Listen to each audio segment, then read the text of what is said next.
Today's more of a rant than anything else. I do have some notes that's organized, but I think it's almost that time to pull the plug, right? To just call it what it is and say, look, is it time to get out of major cities or out of the rat race and go out to the country, to go back to the land?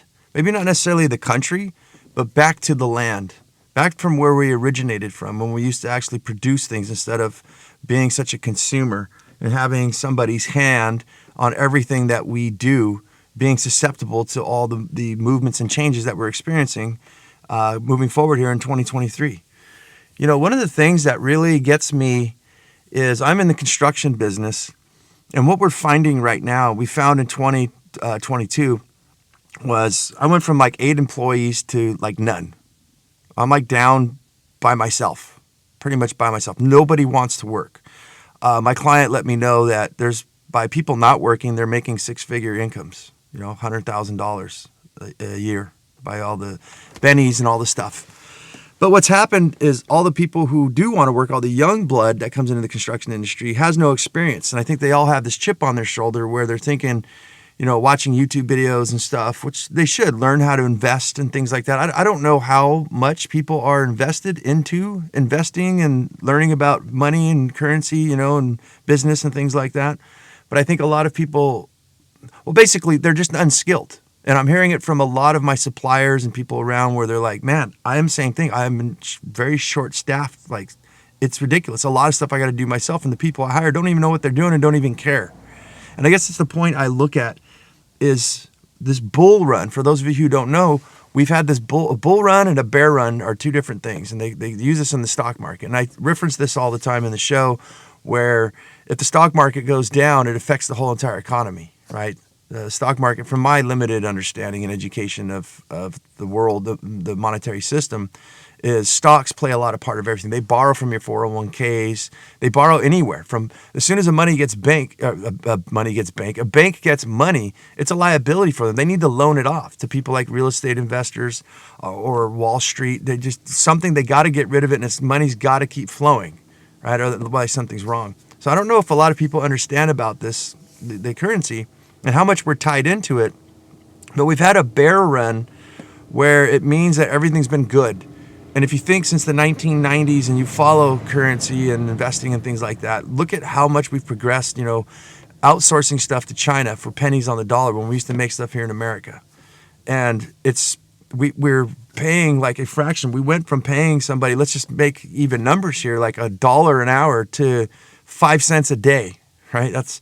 Other countries are just basically, in my opinion, screwing their own people over, right? There's a lot of instances you can go to a country though, and like Thailand and stuff. I think people are, you know, in some of those Asian areas where it's like $100 could last you like an entire month, rent, food, all, you know, it's ridiculous. Just everything's so cheap. So you have to kind of figure those things in. But still, when you look at the accommodations and the way people live, and compared to us in the United States and probably other places in the world, it's relatively high. It's a bear market. We've just had goods and services and things for cheap, and we've literally just become like spoiled. I mean, I hate to say it, but I don't see any other way.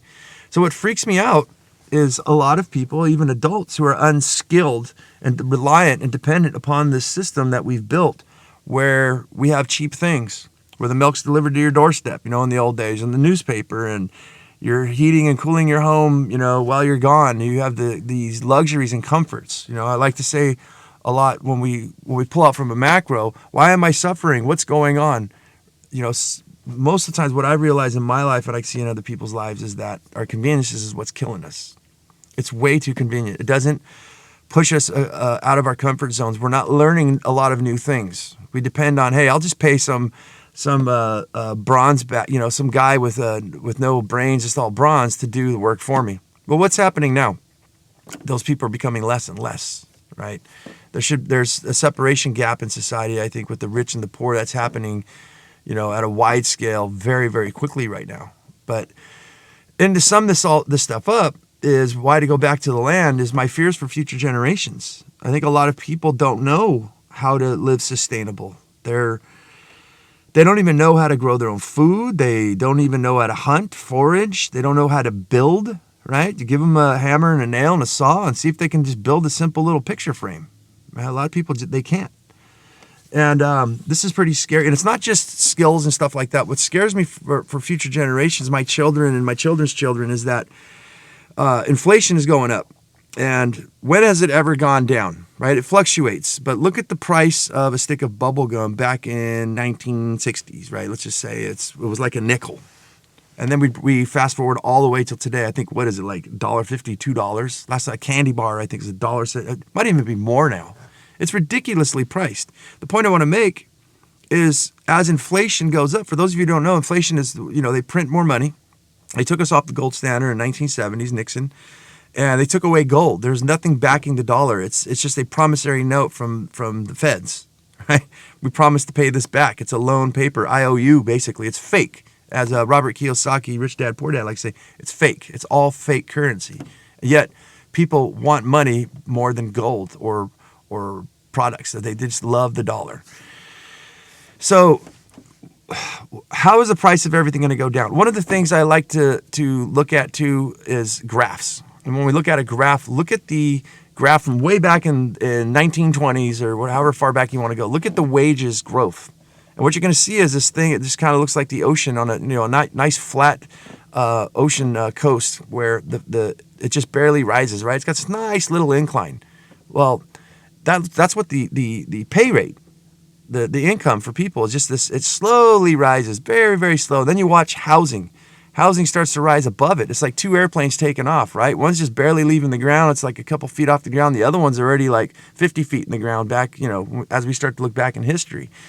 And as the time progresses up to now, the airplane's almost going straight up. The cost of living, the cost of housing and things like that. And the wage growth is still barely even, maybe 60, 70 feet off the ground. It's like a hockey stick next to a 2x4. The cost of living is just skyrocketing. And so obviously, if we look at graphs, this stuff isn't going to stop. And look at the expense of rent, to buy a home, groceries, and everything we have right now. This is my fear. And then on top of that, coupled, let's talk about some solutions. That's what I want to talk about, going back to the land. There's talk of the food crisis. We have Russia that doesn't present. It supplies 40% of the nitrogen that goes around the world for a lot of countries. They got a lot of natural gas and things like that where they extract. And this is causing famine. This is causing food shortages in many countries right here, right now. Even some people say it could affect the United States, right? Food crisis, too, is not just, it's what's wrong with your food, even if it's organic. I got a note here. One of the most disturbing things I just heard on the Survival podcast, Jack Spirko's, was about the phosphorus, I believe it was, where they mine the phosphorus and there's uranium in the ground. And as I started to dig deep to verify these type of things, the government used uranium for Native American Indians, this poison land, to basically kill them off. Or maybe I shouldn't say those things and get deplatformed here. I don't know.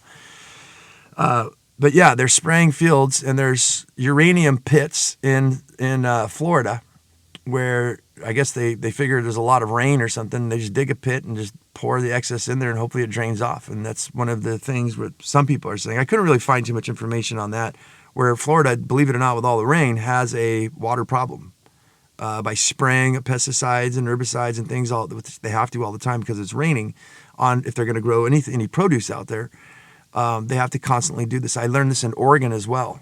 I was going to rent a house by a peppermint field, and it was a big farm. I wanted to go out in the country and take my kids out there, when I was living and right outside of Salem, Oregon. And I asked the guy, do you guys spray pesticides? He goes, yeah, sometimes 3 times a week because it just keeps washing off. This is our food crisis. This is what's wrong with our food. We look at the uranium. We look at the chemicals in the soil. We look at the water that you're pumping from a well, depending on where you're at in the world or United States. And even if it's organic, a lot of people say the nutrient value is just, you can't afford, they use nitrogen, phosphorus, and potassium. Those are things, the 3 that we need for bloom, for nitrogen for plants to grow green and to actually start getting a nice head start, right? And there's many other things that we need. We need copper, selenium, there's magnesium, the list goes down. I think there's like 52 vitamins and minerals that we really need, if not more, in our food. And what happens when you grow plants is they suck up whatever's that's in the ground. They're basically mining the ground, and all they're getting is 3 ingredients. They look nice. You do your research. Everything's built for shelf life, right, and appearance, to be shiny. It's so shiny. I remember Moana. We all look, the crab monster guy just couldn't keep away from shiny things. They just show something. To me, that reminds me of people. That's why I laugh all the time. It's so shiny, like, let's divert our attention and look over here. So we have thoughts, okay, on the food crisis. That's why I'm talking about, is it time to go back to the land? One more disturbing news, something that I heard, is there's a few towns here in the United States where you have to actually get a permit just to have a garden. And that's when I asked, when are we going to pull the plug? When are we going to say it's enough? With this whole cerveza sickness and everything that's gone on, look at how much people just bow down. I got an egg shortage. And I think people are writing, I don't know exactly why or what. Some people said it was in the feed, the grain. But chickens, I know, they stop laying, sometimes when they get older. And also when it gets colder, they have cyclical patterns that's relevant with the amount of light. Which people will put chickens and cows in artificial light. I don't know what the cows, I started to hear, imagine what we could do with production with cattle under these lights. I went to this seminar for plant lighting and stuff, and it was just insane. So we're literally growing frankenfood, and that's why I look at it. It's time, if you want to make it in life, you want to make it financially, let's just stop right there and look at that with the food. And I just talked about inflation and everything like that.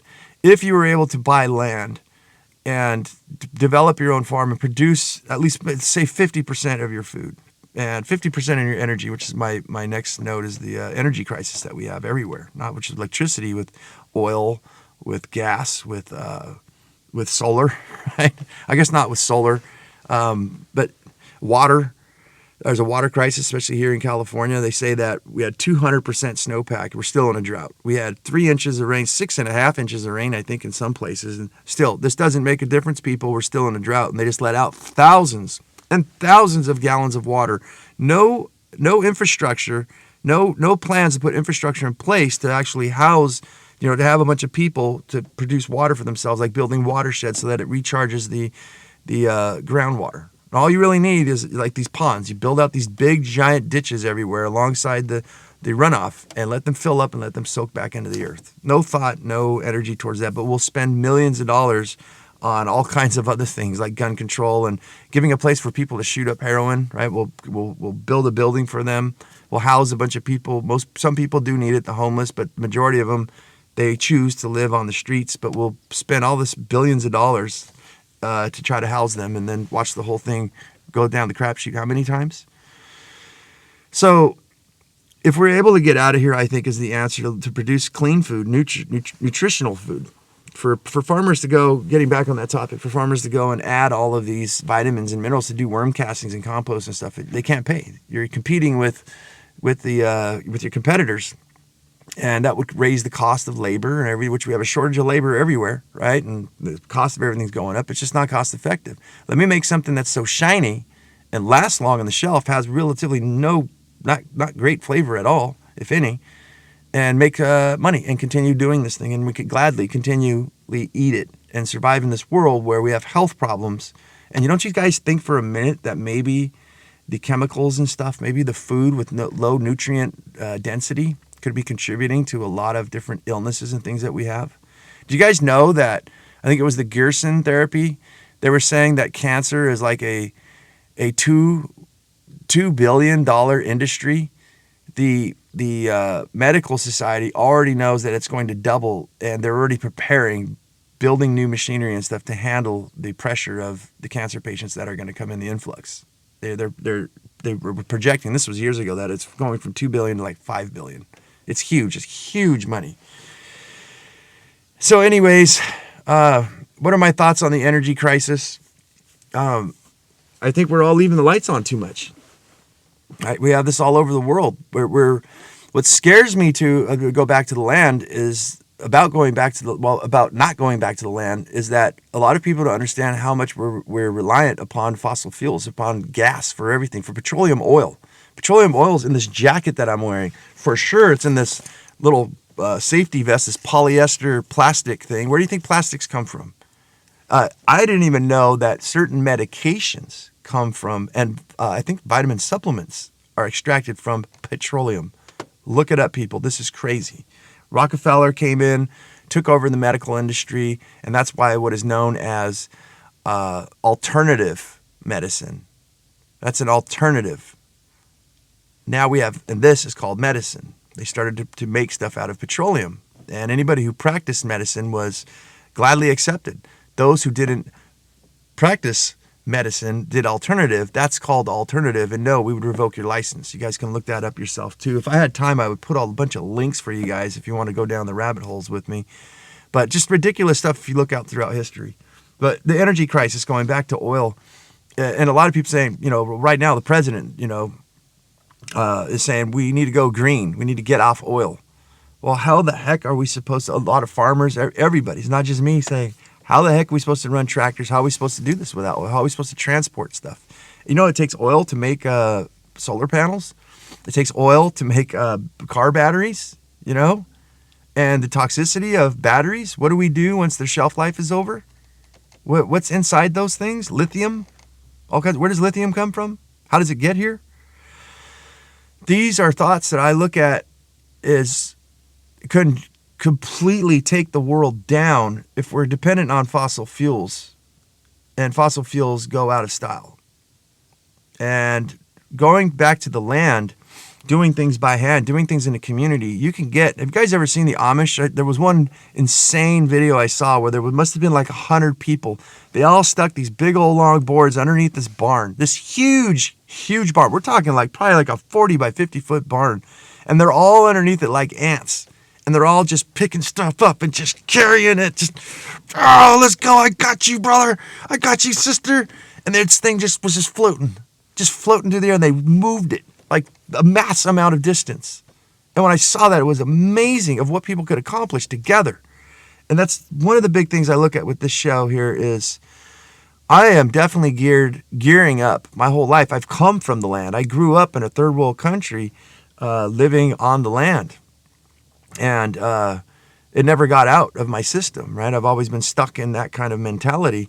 Not stuck, I would say, just bred into that and seeing the benefits, the return on investment of what we had. The food was immaculate, right? We didn't have to depend so much on the monetary system. And that's where I guess I want to go with going back to the land. In my opinion, my strategy is to be able to produce your own energy, whether it's through solar, right? I'm not against all this stuff. I think there's a happy marriage of nature and technology. But the way I look at it is if you could produce a lot of your own energy, and going on solar, I don't watch TV, guys. I research a lot. There was the cordwood building guy. I remember I got off on his show. It was a cookie. And he said that he was doing wind generators. I always thought, well, heck, man, I can get an alternator from a car, get myself a windmill, but the relying upon this thing, depending on where you're at too, they're not really designed to last very long. So he'd have to climb up 120 feet. This old guy, he said, in freezing conditions while the thing's iced over because they had no electricity.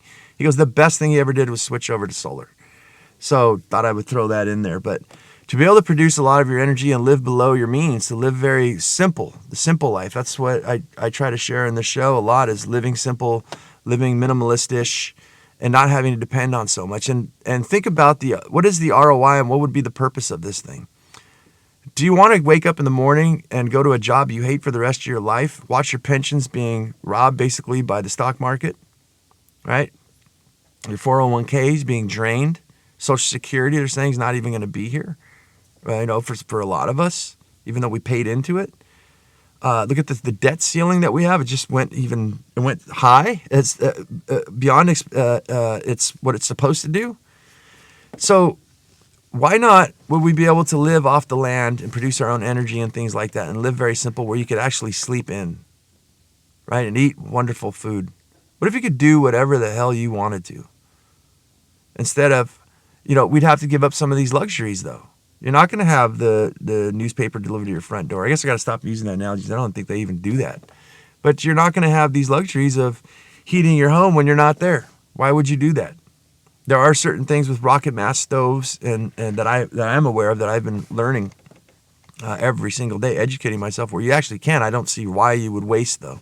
But you can literally, in any climate that you're in, produce energy in some form or fashion where you could still have these luxuries. Now, it's not going to be just flipping on a switch. I've been working on that to just be able to flip a switch and get things going, right? Like air conditioning, heating, and cooking and things like that. I've got all kinds of a lot of innovations that I just haven't spoke about because I'm perfecting them on here. But the point is to educate yourself to know about these things. It's just going to take a little bit more elbow grease sometimes until you innovate it and perfect it. But there's food production, the same thing. On that note, I've invented a food production that's suspended in the air in 5-gallon baskets made with burlap, biodegradable container gardening.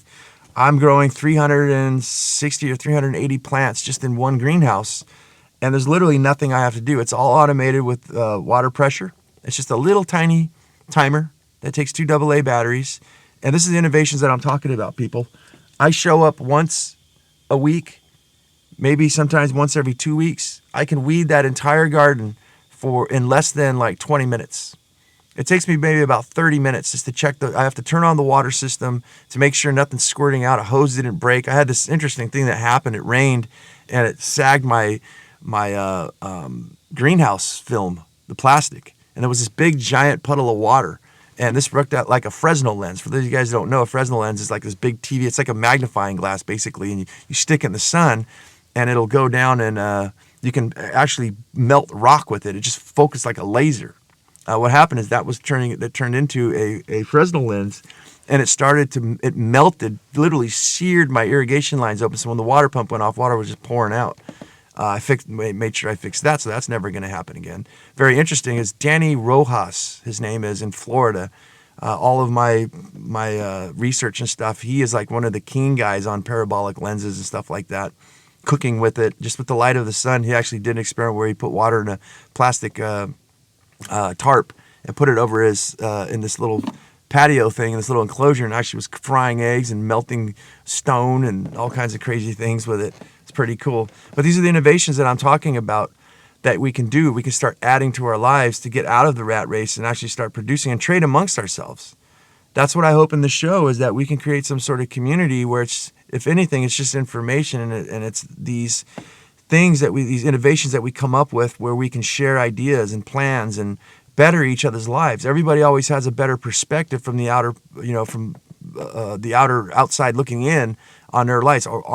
Each one of us individuals are so focused on what we're doing, what the tasks we have in front of us, and especially with all the stresses and things we have going on, we don't have time to pick up our head and look around, right?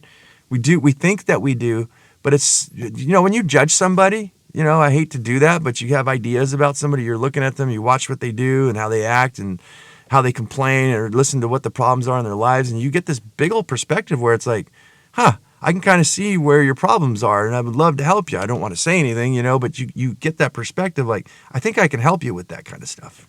I do that a lot, constantly, actually, and I try to do it on myself, but that's why I always love asking people opinions about what I'm doing and what they think. In fact, I'll drop one on you guys right now. I'm actually thinking of turning this podcast into the Sustainable Lifestyle Design podcast. When I say sustainable lifestyle design, I'm asking you guys right now, comment below, there's an email. How does that make you feel?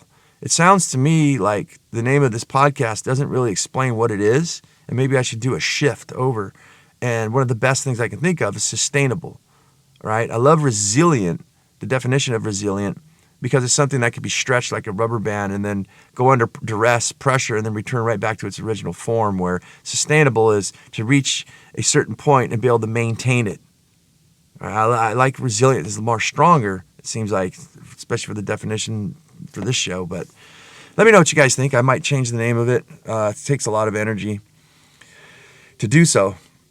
So that's, to me, this is how we can make inflation irrelevant. Is because, look, we don't need your goods and services anymore. We know how to fix things. We have a community. If I don't know how to do something, I know somebody who does. These are the traits and the things that I look at geniuses and very well successful people. Henry Ford was asked one day, Henry Ford, for those of you who don't know, invented the Ford Model T car. Filthy rich, owned stuff all over. Was a million, I think, a billionaire.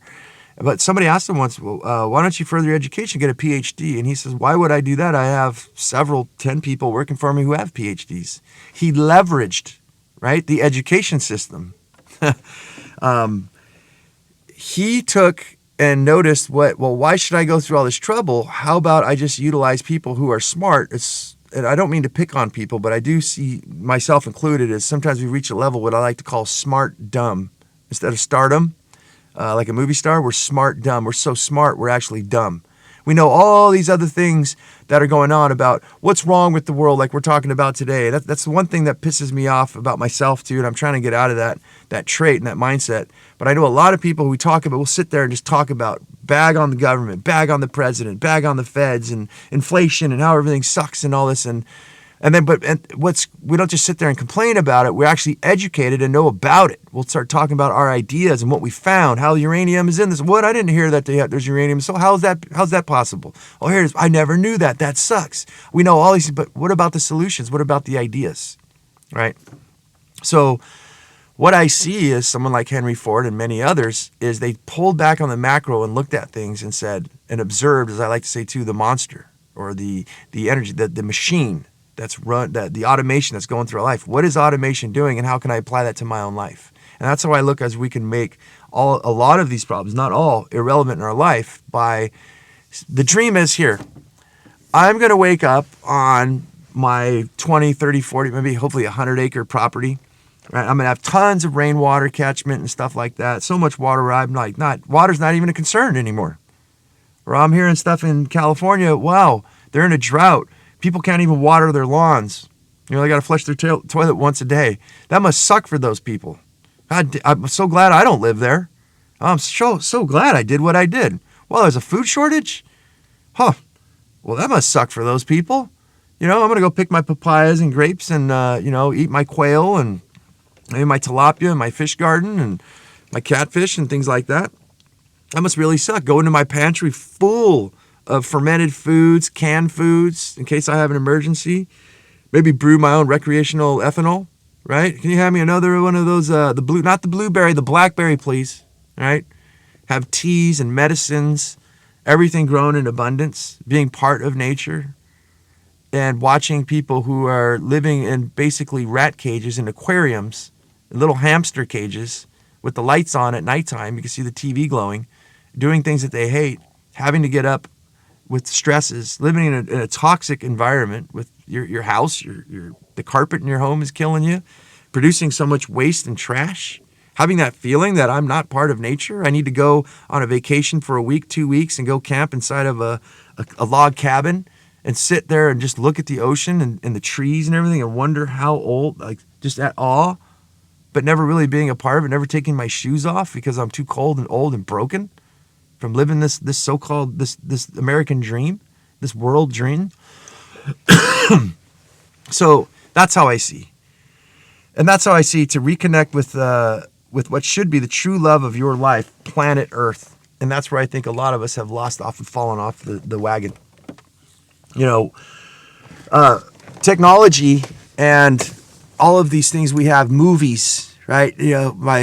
My mom brought up a good point, is that watching movies, you see these depictions of what it was to live in, the Roman Empire or in the Western days and stuff like that, and what the pioneers had to go through, and you get those visuals and you're like, well, that's what it was like, right? Well, a lot of stuff, that wasn't what it's like. That's the movies. It was nothing like, it was somewhat like that, but there was mud everywhere. There was no roads. The road was bumpy. There was a trail with rocks and fallen trees and stuff, and there was no chainsaws. In fact, there was Indians trying to kill the pilgrims. There's pilgrims trying to kill Indians. Everybody was fighting and worried about stuff. It was a horrible time, right?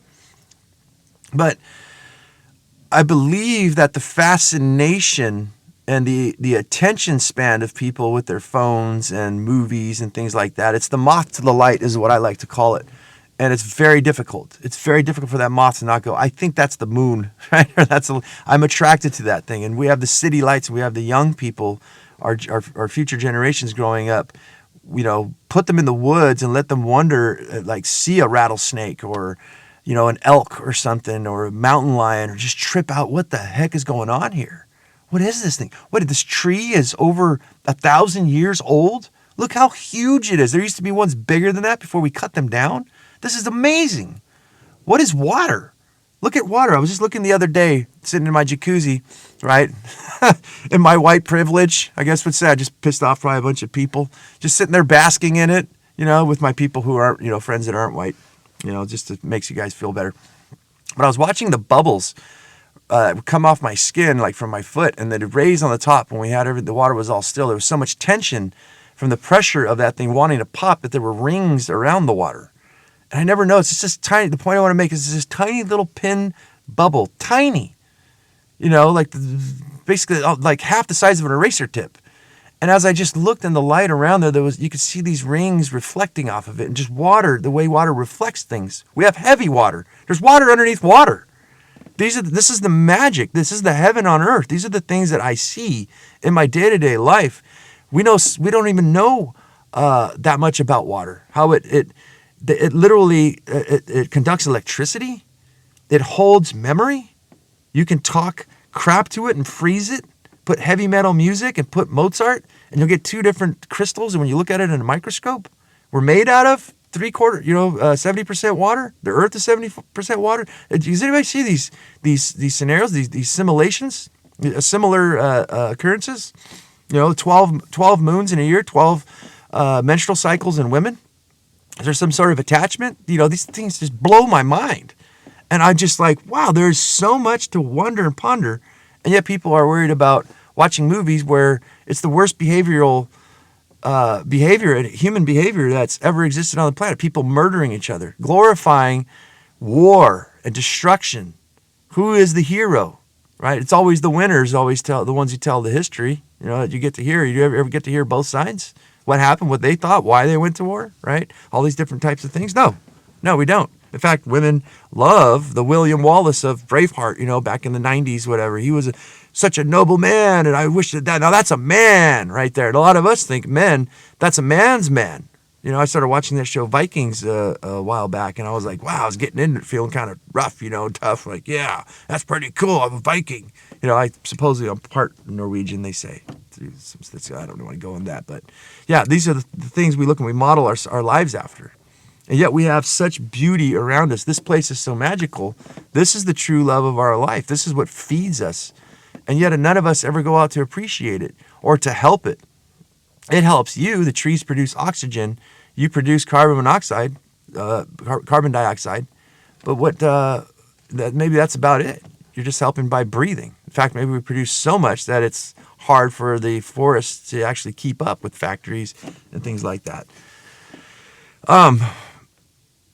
I would love to say something that, I'm just going to go ahead and say it because at this point I don't really care. But, if you, I said in this show, I'm not going to talk about religion, but let's just imagine that there's a creator. Let's just say that. There's a creator who created this place, whether you believe in the religious part of it or maybe you think it's aliens or whatever. But what would you think if you created this place? Some people believe aliens planted us here as an experiment. What if you came back as an alien to see what your experiment's doing? And any of you guys ever flew and saw where it just looks like cancer? Look at a big city, it's just brown and ugly. Then you look out to the ocean, it's blue. In fact, in the ocean, you start to fly over it, it's all brown and murky. And then you get out to the other areas and it's just blue and crystal. And there's something in your body, your eyes, that knows that is something beautiful. That is clean. Look at the jungle, look at the forest, look at the mountains, look at the snow. And then look what we've done to it. So do you think that your dad, or your creator would come and look down and see what you're doing and approve of it? Really? I built you this thing, and this is what you did with it? This is what you're doing with it now. I mean, there's some magical stuff that could blow your mind, and you're more preoccupied with the Kardashians or Taylor Swift, right? All these shows, I can't believe I looked at Google, like, what is porn? Porn takes up like 70%. So people are so preoccupied with pornography. Or the most sought after searches on search engines is these movie stars or whatever the heck these people are. I don't even know what the Kardashians are about. Instead of being preoccupied of saying, why don't we bless our water? Or why don't we look at these natural things? Why don't we start to be part of nature? Why don't we go back to back to the land and become part? As the last show I did, it's my firm belief, I want to say it here again, maybe I could add something to it, is that we're never really part of nature. Not right now, the way we are. We think that we are. Oh, I went hiking in it. I cleaned up the beach. And I'm not knocking that. I do the same thing. I clean up the beach and pick up trash. It makes me feel good. I recycle knowing that I'll never see that baby seal without the damn 6-pack soda pop holder around its neck choking it to death, right? But I do those things out of love, out of respect, but I'm not part of nature. And what I mean by that is when I wake up in the morning, to me, being part of nature is actually working with nature. Doesn't have to be every single day, but should be a large portion of your life where you dig a contour in the ground. You dig a little ditch called a swale. And because you did that ditch, especially if you did it on a large scale, it changes the landscape probably indefinitely. You put biochar in the ground, changes it indefinitely, thousands of years. Trees start to grow there. Plants start to grow there where they never grew before because there's water held in that soil. Frogs start to show up, birds, insects. And they start to help you. The frogs eat the bugs. The birds come and they poop on the ground and eat the bugs as well. And they give you free fertilizer. And they give you ambiance, to see these beautiful colors and things that are happening. And animals slowly start to come back, and everybody has their place. And there's this huge symbiotic relationship, which human beings are a part of. And I want to say here, I think we've been taught that we're like a cancer. We're bad. We are not bad. There's a lot of stuff that we can do through permaculture, natural farming techniques, a lot of people are doing, where we're actually, our actions becoming part of nature actually helps nature, helps to grow it. We are gardeners, tenders of the earth, or at least we should be. And in my opinion, going back to that and getting back in tune with that, getting our hands in the dirt and making innovations and things like that to improve the quality of life for not just ourselves, but for the bugs, the animals, nature, and everything around us, is something that you're going to leave a legacy for your great-grandchildren, for your grandchildren's grandchildren. Again, these are things that you'll never see. Let's say you plant those teak woods or some hardwood, some black walnut and stuff, these a shade tree, right? I'll share a trick, is when you have a home and you have there's a sun rising and you live in a place that's very hot, you can plant a tree that literally blocks that sun at between 12 o'clock and 3 o'clock, right? That sun's going to rise and it's going to be shaded by that tree because that tree is intercepting that light that's coming into your home. It just cast a big shadow on your house and cooled you off. Say you're in the desert or like California here where it gets warm, or in the tropical regions. And then after 4 o'clock, it peaks around the end of that tree and starts shedding light again as things start to cool off. And now it's not a lot of heat, but it's got a cooling effect. And what'll happen is you plant the right type of tree in the wintertime, the leaves will all fall down and all that'll be left is the branches. In the wintertime, it's freezing. It's so cold. I hate the cold, guys. And that sun's going to be lower in the hemisphere. It's going to shine right through that tree, through your window, give you passive solar heating.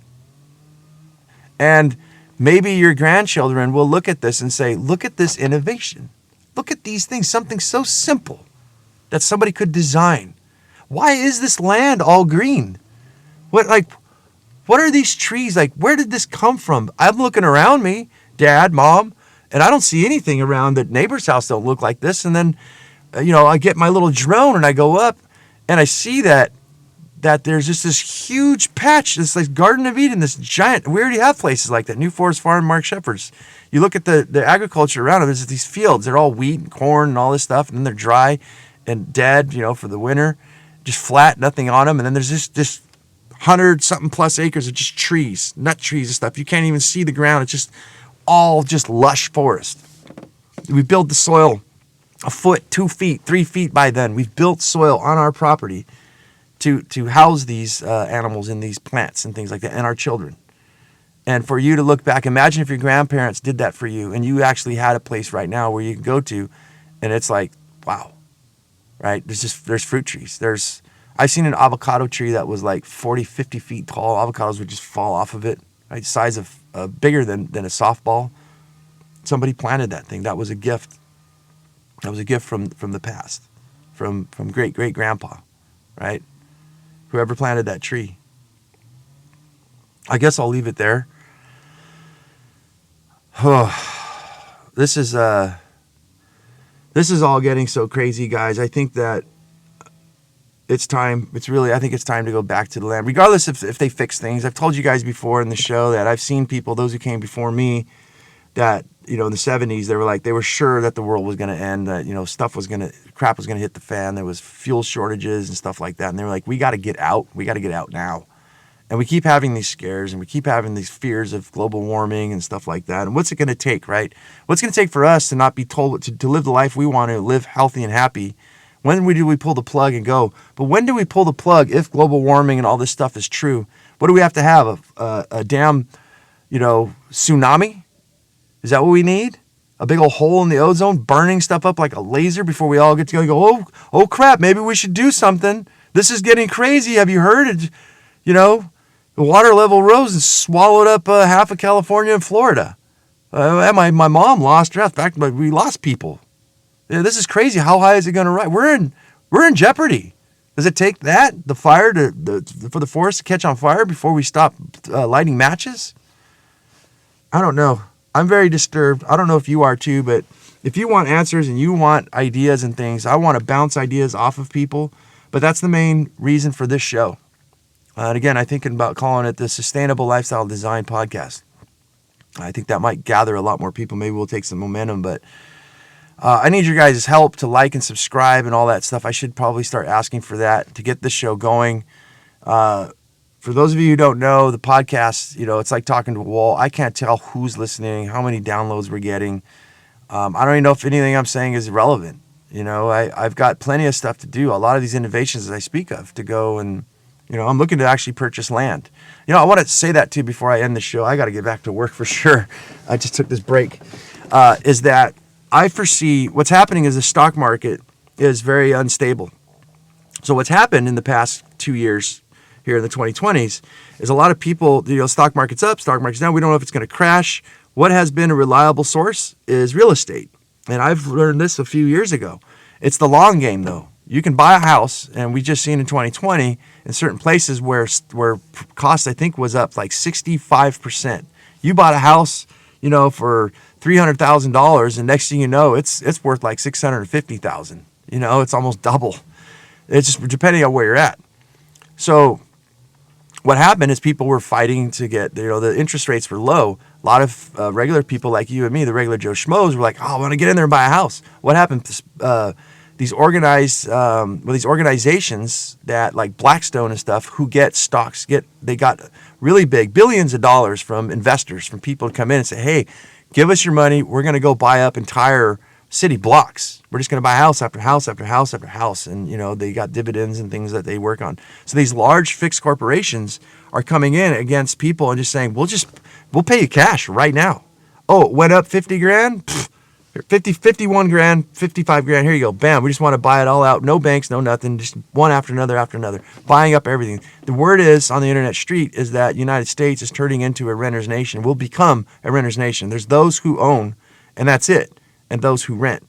Now, what are the loopholes that I see? A lot of these investors don't want to buy land. They don't want to buy rural land right outside of the city. Not maybe right on the fringe. Yes, maybe. But I don't really see land just flying off the shelf right now, right? They want something that's got a house in it that'll cash flow immediately. Well, what this tells me is that we have a chance right now. We have a window, and it may be the last window that we have in our generation, right here, right now. Anybody, whether you're 20, 30, 40, like myself, or 50, whatever you are, this may be the last time for you to get in there to own it. Because I think once all the houses are built up, right, the saying, once the last dam, when the last river's dammed up and all that, we're not going to have any more nature, I look at the nature of real estate investing, and I think that's what's coming. I think that people are very, very smart. In fact, I'm thinking that way. How can I gather my friends, my family, people who want to invest with me when they understand how I can turn this into a business and actually create rentals, and we all win. In fact, as the prices go up in the future. I looked at a house that I purchased back in when my kid was born 2006, right prior to the GFC, the Great Financial Crisis. And it was like $325,000.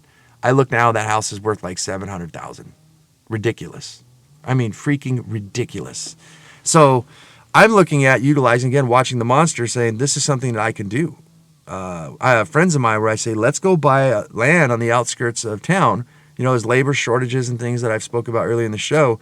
Let's go buy a piece of land. I know construction. He knows construction. Let's build a house on it, buy the land, right? Put 50% down. And you could actually, well, I won't get into detail. That's a whole show. But basically, in a nutshell, build a house on it, and it just made the property probably double, if not triple in value. You got utilities, septic, and all that built, right? And now we go to the bank and say, well, you guys loan us to do the same thing on the other side of our property, turn it into a rental, right? So we subdivide, say 5 acres, and we got 2.5 acres, right? And we have 2 houses on them. Now you can do the ADUs, auxiliary dwelling units. You could put 2 rentals on each spot. You can actually quarter that up like a pie and keep going on and on and on. And once you get those, say out of 5 acres, you got 4 houses with 2 rental auxiliary rental properties on each one. So that brings us in the case of what, 3, that's 12 rentals.